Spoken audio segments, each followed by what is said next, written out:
Jenderal atau perwakilan negara sahabat yang hadir. Yang terhormat saudara Ketua Dewan Kehormatan Penyelenggara Pemilu atau DKPP, perwakilannya inilah kata-kata saya. Bagi yang beragama Islam, demi Allah saya bersumpah. Demi Allah saya bersumpah. Bagi yang beragama Kristen, demi Tuhan saya berjanji. Demi Tuhan saya berjanji. Selanjutnya secara bersama-sama bahwa saya akan memenuhi kewajiban saya sebagai pimpinan Dewan Perwakilan Rakyat daerah Provinsi Jawa Timur dengan sebaik-baiknya dan seadil-adilnya sesuai dengan peraturan perundang-undangan dengan berpedoman kepada Pancasila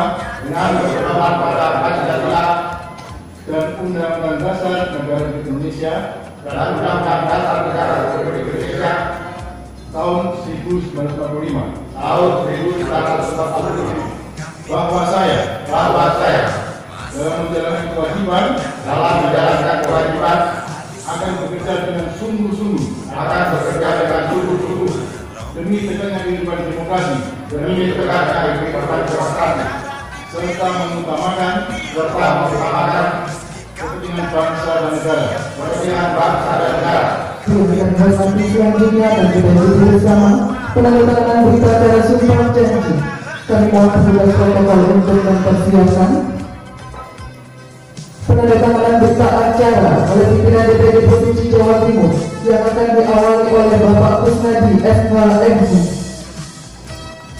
dilanjutkan oleh Bapak Dr. Alias Haji Abdul Walidi Iskandar MPD, berikutnya Bapak Haji Anwar Sadar MAD, selanjutnya Bapak Dr. Alias Haji Ahmad Iskandar MSI, dan selanjutnya Bapak Sahatua P. Simanjuntak SA. Masa jabatan 2019-2020. Untukmu yang duduk sambil diskusi, untukmu yang biasa bersafari di sana di gedung DPR, yang tidak lidahmu kami berharap, suara kami tolong dengarlah sampaikan. Jangan ragu, jangan ragu dalam berhadap.